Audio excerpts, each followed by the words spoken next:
Just going back to the different categories of power wheelchairs, I noticed that some of the image was cut off on the bottom.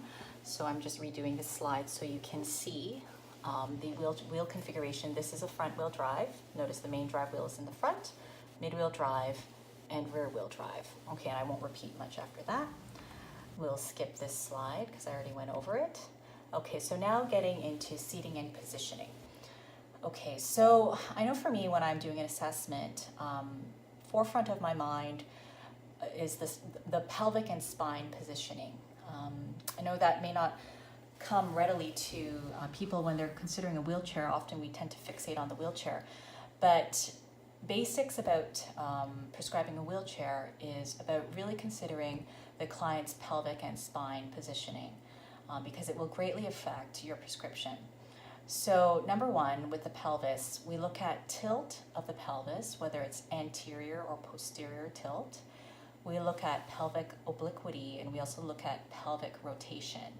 If you're sitting at home watching this video right now, I want you to get into a position on a chair where you can tilt your pelvis anteriorly, feel it tilting forward so that your coccyx actually comes off the seat. Okay, so I really want you to feel that because really good wheelchair seating and positioning depends a lot on us being able to feel in our body and imagine what the clients can feel when they're sitting in their chairs. Okay, so if you can get your pelvis into an anterior pelvic tilt, lift your coccyx off the seat. Now I want you to reverse that and go into a posterior pelvic tilt so that your coccyx is touching the seat, but that also your lumbar spine is curving and that your trunk is curving into a C position. It's really uncomfortable sitting like this. Now, if you're on a seat that has a back on it, I want you to curve your back until your back is contacting the backrest and you are sitting right on your coccyx. Okay, this is C posture with a posterior pelvic tilt. Now, if you hold this position for a few minutes, now don't do it if you have back problems, but if you hold this position, you will start to feel incredibly uncomfortable. Your coccyx area is going to start burning, feeling like it's burning, and you're going to feel like you can't get enough air in because you're actually squishing your diaphragm muscle, and it's hard to get good air intake as well. Okay, so the reason why I want you to try that, now you can come out of that position, is that this is how many of our clients sit all day long. They are stuck in wheelchairs in this position all day long. And it's no wonder that they're having decreased participation in their ADL, decreased activity tolerance, decreased energy, and worse yet, skin breakdown, usually on the coccyx or the ITs. This is a terrible position for our clients to be sitting in. And so we want to really look at that. The second type of pelvic positioning is obliquity. Obliquity is, if you look frontally at a client, obliquity is when one side of the pelvis is lower than the other. You could have right side down, so that the left side of your pelvis is up, or left side down, so that the right side of your pelvis is up. Now you can imagine if you're sitting on a chair again, I want you to force an obliquity so that your right side is down, your left hip is up, you're leaning on your right elbow to stop yourself from falling over, and then your trunk is trying to self-correct and curve to the left so that your head is in midline and not hanging over the right side of the chair. So this is a scoliotic posture, concave to the left, with your right side pelvis down, so pelvic obliquity right side down, and a lot of leaning on that right elbow, okay? Now, can you imagine functionally sitting in this position and trying to engage in ADL? You know, you have one less hand to use because your right arm is so busy trying to hold yourself up and not fall over to your right. You're also expending a lot of energy trying to hold this position so that your head doesn't topple over to the right. And and it's just incredibly uncomfortable. Now, right now, my right IT is starting to ache a bit from sitting in this position. My trunk muscles, my abdominal muscles, I can feel them working really hard. Now, I don't have abs of steel, but I can feel them working really hard to hold my trunk upright against gravity to prevent me from falling over to the right. Imagine our clients sitting like this all day, every day, and finding it just so difficult to engage in their ADL as a result. Okay, lastly is pelvic rotation. Rotation is when one side of the pelvis, either the right or left, is rotated forward relative to the other side. So one hip is more forward than the other, okay? What this affects is seat depth, and it affects seat depth and how you measure seat depth. It also affects how you position the client back on their seat. But one thing I do want to just add to that, and I'll get down to it more down here, is the goals of seating and positioning. Are we trying to correct their position or accommodate their position? And pelvic rotation, we have to really think about that as well. But I'll touch on that more later. Okay, with the spine, now going back to the spine, I did sort of mention some of these positions already. There's scoliosis, lordosis, and kyphosis. Okay, so when you're in scoliosis, like I said, it's usually connected with your spine. It could be connected with your spine, and it's like you are a C frontally, and that your trunk is curving. It's like your trunk is curving to try to get your head into midline at times, okay? That's just one example. Lordosis, we achieved a lordosis earlier on when you did an anterior pelvic tilt. It caused your lumbar spine to go into lordosis. Lordosis is when that lumbar spine here curves inward, okay? And sometimes it can be quite excessive in some clients. And then kyphosis is when you tend to flex your spine up here so that the person's back tends to curve outward up there, okay? So again, the key thing in seating and positioning is trying to feel it in your body and imagine how these types of positions can feel for a client and impact their ADL engagement, okay?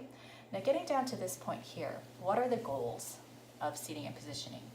Your goals need to be really clear in your mind, because goals will dictate the seating choices that you prescribe. Are the goals for stability, support, pressure relief? Are you trying to accommodate the person's position because their positioning is fixed? Or do they still have active range of motion or passive range of motion to a degree where their posture can be corrected somewhat, okay? So we need to consider those when we're prescribing seating. All right, so talking about seating itself and that human interface with seating is what we're getting into now. So seating can mean cushions and backrests, okay?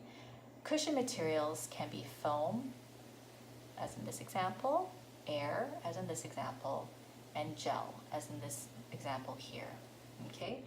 Now, foam and gel tend to be more stable. So if you're looking to stabilize someone's pelvis, you would want them on a stable surface, okay? The goal tends to be more for pressure relief. You can get some positioning with air. If you have an air cushion that has lockable chambers, for example, this is a Rojo Quattro, it's divided into 4 quadrants, and you're able to lock the air in the quadrants, so you could achieve some amount of pelvic positioning even though you're on air, okay? Or you could have an air and foam hybrid cushion with air cells under the pelvis, but leg channeling that is foam, to also achieve more stability, okay? Gel also provides pressure relief, but it is a somewhat more stable surface than air.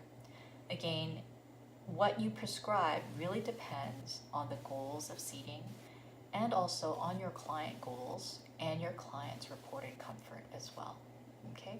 So these types of cushions are called modular seating, and you can order them kind of off the shelf. But more complex seating can be custom molded, as in this example down here. This is an example of a OBSS, an Autobach seating system. It is custom molded around the client. There's a bean bag basically that you place the client on and suction the air out, and then you shape the bag around the client. Okay. Now, why you would move to something like custom seating as opposed to modular or off-the-shelf seating is when you have clients with quite pronounced postural deformity who tend to be more fixed in their positioning, so that you need to accommodate the seating around the client. It also helps in situations where clients are at high risk of pressure injury, because the continuous surface area contact provided by custom molded seating helps to reduce areas of peak pressure, thereby reducing the risk of pressure injury. Okay, but as I said, this is a very complex system, and it's for people who tend to have more fixed deformities, or they need this type of seating kind of as an orthotic device to prevent further deformity. These systems are quite expensive, but they are funded by ADP. But you have to really consider, before you put a client or before you mold a client in this sort of system, you need to consider how they transfer. And also you need to consider if they will or will not like being sort of locked into position. Sometimes a client may have just a few degrees of trunk mobility, but that few degrees is enough for them to be able to access their switch for their computer. And then if you lock them in this system, you have to consider, well, how does that change their ability to access certain environmental switches or access their computer? So you really need to think through all those things. Okay, so moving along with seating and positioning is something that's near and dear to my heart is the backrest angle, the height and placement of laterals and lumbar supports in backrests. I see a lot of clients coming in from the community to see me at Seating Clinic, and one of the number one issues I see over and over again is improper backrest placement. Okay, so what I mean by that is, here's that position of posterior pelvic tilt with C posture. Okay, and if you could imagine this soccer ball as the curvature of someone's back, what I often see is a backrest that's too tall and sort of put vertically up against the person's back. So there's that C posture achieved by the ball. But as you can see, when we do this, the point of contact with the backrest is sort of like the thoracic lumbar spine is contacting the backrest. But the person's gluteus region is shifted forward, and they're in this sort of kyphotic posture. So when a backrest is too tall and it's just put vertically up against the person this way, it's almost forcing the person to remain in this sort of C posture position. Okay, so what I often, or to try to rectify the solution, I often see as well, then the backrest will be adjusted with a bit of recline. So the backrest angle is opened up and the backrest is shoved forward, but this is still promoting that C posture because the backrest is now contacting the client, but just lower down, but it's doing nothing to achieve a more neutral pelvis and spine. Okay, so in these sorts of situations, what I often recommend is a shorter backrest and one that has more lumbar support to help achieve that neutral pelvis and spine and get the client out of this sort of posterior pelvic tilt and C posture position. Okay, so if anything, remember the soccer ball and the stick. And we really don't want to see this happening with a backrest. We want to see good lumbar thoracic support, supporting that lumbar curve and achieving a neutral spine and pelvis. Again, that's if the person has the flexibility and if that postural correcting can happen. Okay. Another thing to consider in seating and positioning is the method of propulsion and how the client transfers, okay? Are they gonna propel with their feet, their hands, or both feet and hands? What that affects is wheel placement, the rear wheel placement. Is that rear wheel in a good position where they can achieve a proper hand strike on the wheel to maximize the efficiency of that wheel propulsion, okay? Is the seat height low enough for them to achieve good foot contact for foot propulsion, okay?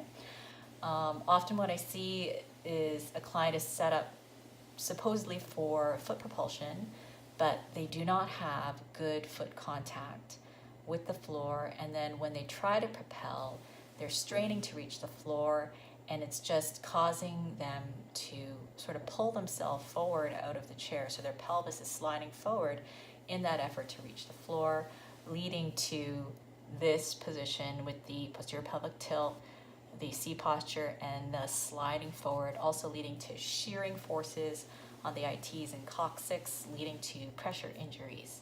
So seat height is critical. Seat height also is critical for transfers. Is this person transferring, independently? So then you got to weigh it. Is it more important they foot propel, or is it more important they're able to get out of the chair?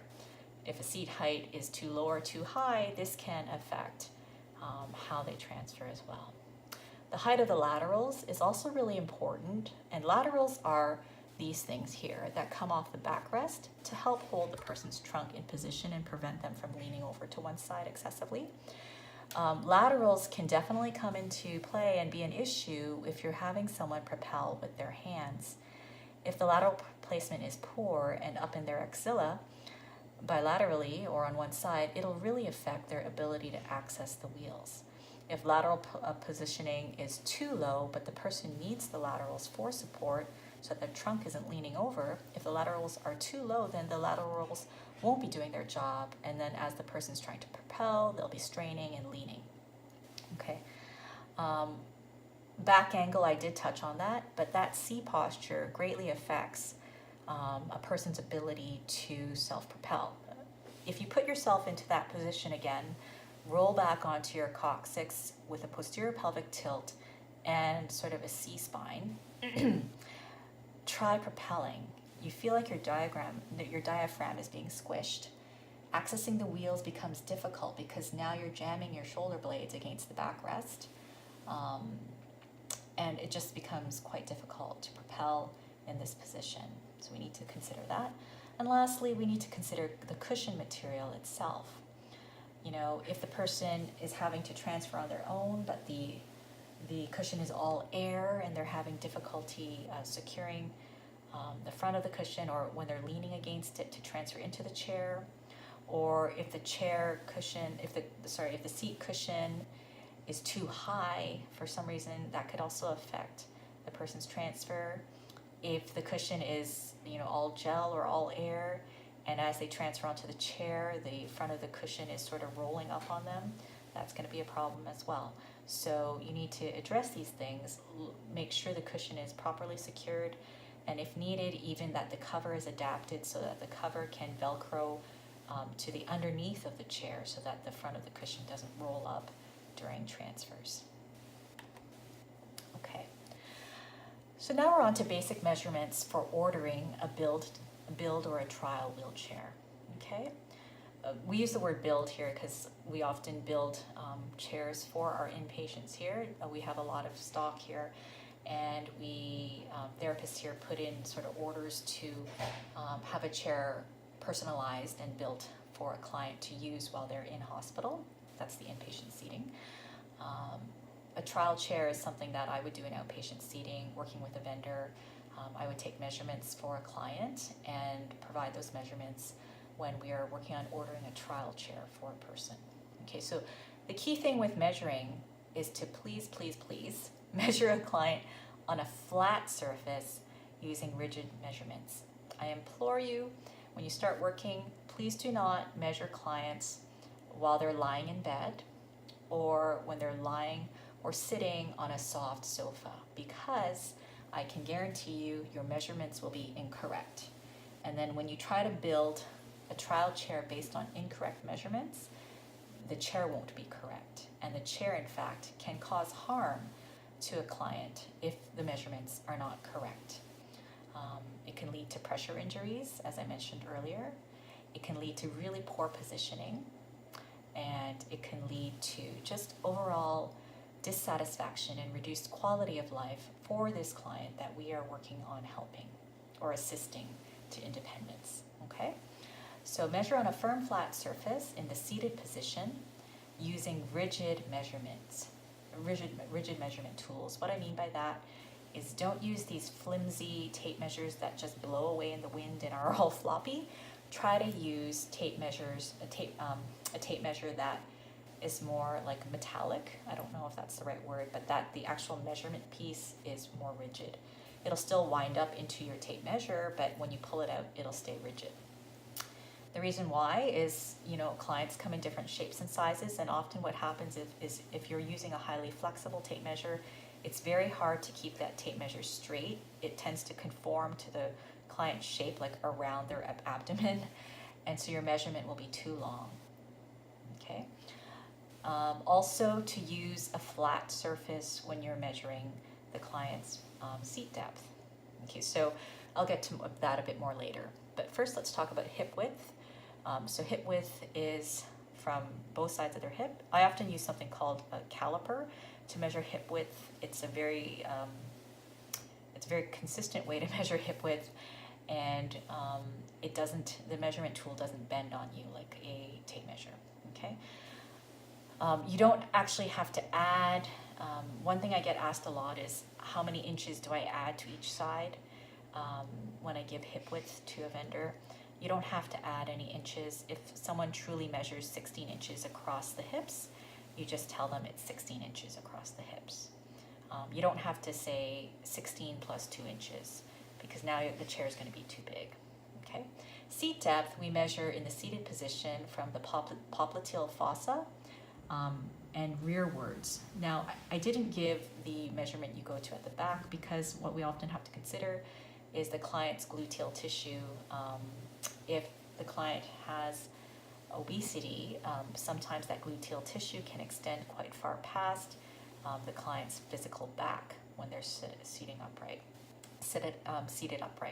So seat depth, you need to go from popliteal fossa, not all the way to the end of the client's gluteal tissue, but popliteal fossa to where their back is upright. So if this is moving rearward and their back is upright like this, you want to go to where their physical back is upright, not to where the end of the gluteal tissue is sticking out, okay? Leg rest length, we look at popliteal fossa to heel, again in the seated position. We also look at back height from seat to the top of the shoulder. You don't have to actually have the back go all the way to the top of the shoulder, but this is the measurement we tend to use because if we're going to add a headrest, it's good to know how tall the backrest potentially could be and where the top of the shoulder is relative to the neck. Another important measurement is seat to axilla.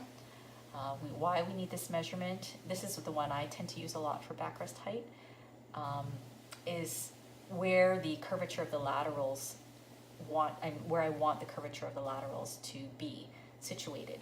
So if I know the axilla height, I know that the laterals need to be below that so that laterals are not impinging into the client's axilla. All right, last two measurements are the finished seat to floor height of the wheelchair, which includes the cushion. A finished seat to floor height includes the cushion. Why this is important to include the cushion you're going to use is because the cushion can vary greatly in its height. If you're having a super soft foam cushion be put on the chair, that type of cushion can easily be 3.5 inches tall. If you're getting an air cushion with not a ton of air put in it, that seat height, once the client sits on the air cushion, can drop to around 1 inch. So you definitely need to consider the height of the cushion, and the finished seat to floor height needs to include that height of the cushion, especially if you're looking at how to position the legs properly and if this person is going to be transferring in and out of the chair independently, or if they're going to be foot propelling, okay? And lastly, the leg rests and foot plates. Leg rests and foot plates, what we need to consider are the height and angle of the leg rests and foot plates. How long do we want the leg rest to be? What angle do we want the leg rest hangers to be? 70, 80, 90 degrees? What height we want the foot plates to be set at, and the angle of the foot plates as well, and also if the leg rest and foot plates need to swing out of the way for the client, usually for transfers. Okay, well, thank you so much for listening to this recording. And if you have any questions, you will be seeing me in person on the day of your lab, and I'd be happy to answer any of your questions in person as well. Thank you. Bye-bye.